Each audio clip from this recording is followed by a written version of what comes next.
Today here on Blue Shift Ministries, we're going to talk about psychological warfare, part of the psychological warfare series.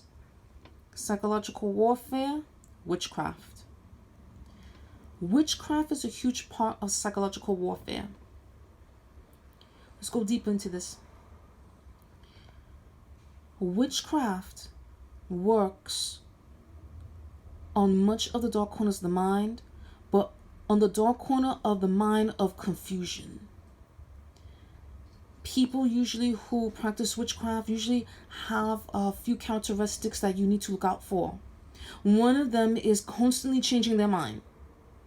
Yesterday, no tomorrow, no today, yes tomorrow. That's psychological warfare. That's psychological witchcraft warfare. They become undecisive.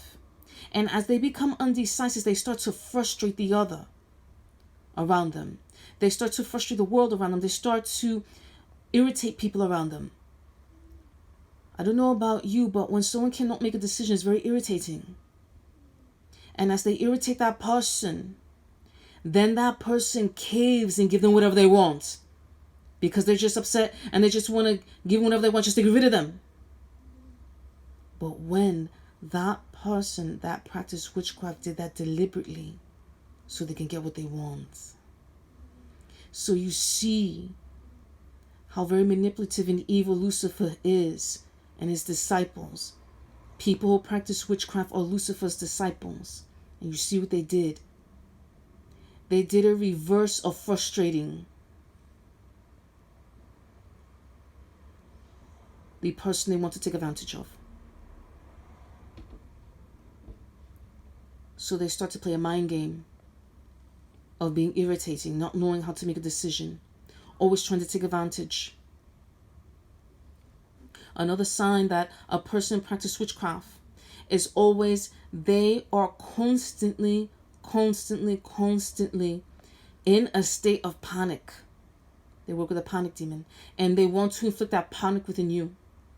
There always seems to be an emergency with them, or they must do something now. Just unrealistic. A third sign a person uses psychological warfare, psychological witchcraft warfare, is when an individual constantly makes up stories, whether it's flat out deception or they always have a problem, they always have a story.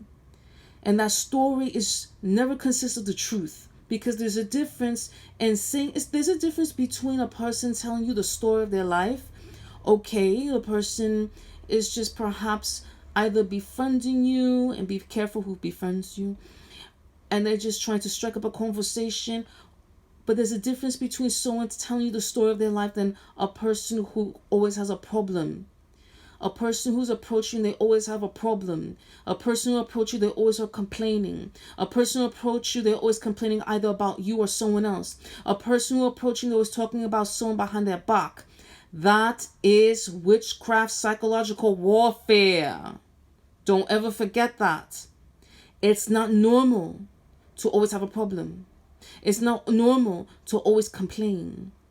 It's not normal for someone to always have a complaint for you. That's unrealistic.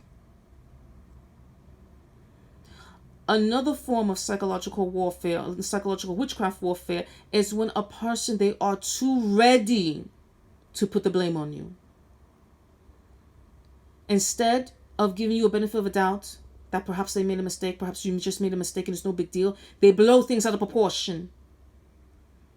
They run you into the ground, they chew you out. They start to curse you, humiliate you in front of people, embarrass you. That is witchcraft psychological warfare. Don't ever forget this. Don't ever forget that. Please share this video with as many people as you can and really do a checkoff list with those individuals that always have a complaint with you, for you, or about someone else. This video is a checkoff list on witchcraft psychological warfare, psychological witchcraft warfare. Let's review. How do you know someone is into witchcraft? 1, they always have a complaint for you. 2, They always want to put you in a state of confusion. 3, they blow things out of proportion. They always have a deception situation going on. And 4, they're undecided. They pour in all these irritating things to drive you crazy. Because once you are so irritated and upset and you are driven to a point of insanity, they take advantage of you.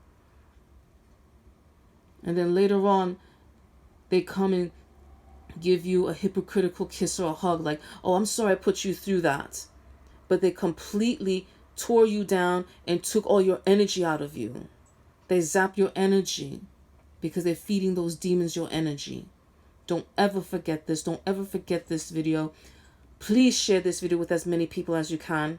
And do not allow anyone, especially Lucifer's disciples, take advantage of you, your time, or your energy. Your time is too valuable. Your energy belongs to you. And your soul is too precious. Remember who you serve. We serve a God who never dies and always rises from the kingdom of the Most High. We must fast, repent, always be obedient, and bloodline cleanse. Believe in Jesus always. Amen.